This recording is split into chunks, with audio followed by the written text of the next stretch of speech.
on top of racial inequality, and that is economic inequality. That the criminal justice system seems to work best for you if you are well-heeled, if you have a lot of money. How do we level that playing field, or can we? Anybody? But Mr. Monroe, doesn't that always, that takes us right back to the race conversation, back to the housing insecurity, financial insecurity, poor health outcomes.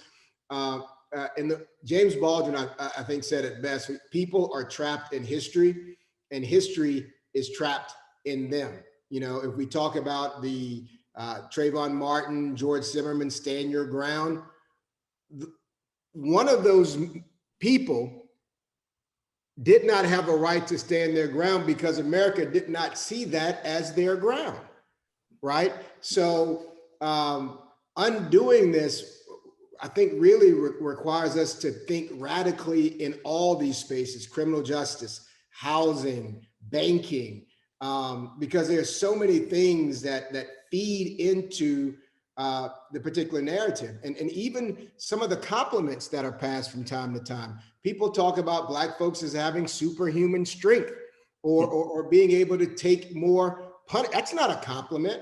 I don't want to be thought of as someone that can take a beating, or someone who is resilient.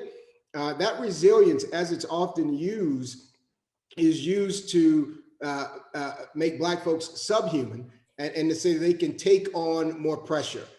They can take on more unfairness and do okay with it. So I think we really have to be radical in terms of our reform, think beyond a 4-year or 6-year term, to make real institutional change that challenges all of our systems. Because if we were to just address these things in the criminal legal system, our banking laws, our school systems, all of this is going to play into it in a way that predetermines what happens that first day in court. Anybody? And I don't want people to walk away from this sort of feeling overwhelmed, and as though there's, you know, this is more than anybody can necessarily, you know, think, you know, get their minds around or their arms around the problem.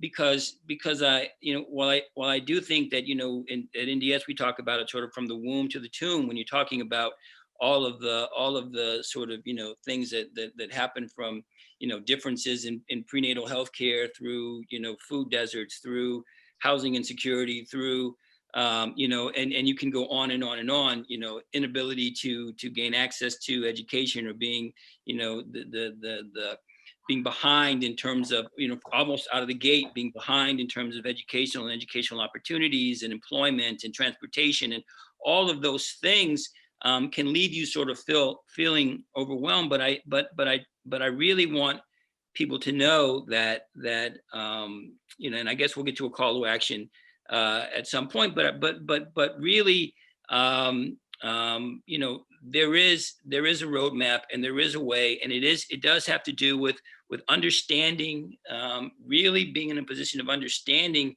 the systems and the structures that oppress, and understanding how to dismantle them, because that is possible and that is doable. But it's also about community empowerment, and understanding how to uplift and empower the community. And so I think that it's sort of an arm in arm undertaking, but I don't want people to feel as though you know, we can't make change, and we can't move forward in a positive way, because I think that we can, and I think that all the folks in their own sort of particular ways on this panel and on the Zoom call are really doing that. And so I want people to feel as though there is a roadmap, and there is a way for us to really get to the place where, I mean, because look, the truth of the matter is, and I probably am up against the clock, the truth of the matter is, if you are rich and white, there almost is no criminal legal system, right? You don't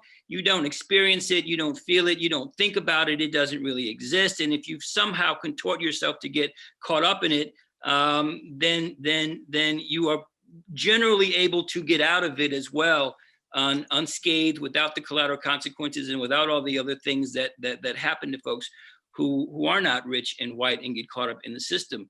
So you know, you know, there is a way to think about this, that you know, uplifts and empowers and really begins to move the needle in terms of the moral arc, and making sure that Black and brown folks have a real claim and a real stake and a real opportunity at all of the, you know, blessings of liberty, if you will, that everyone else in society gets. And I think that I want people to walk away from this conversation empowered, engaged, and motivated to do and to join the struggle.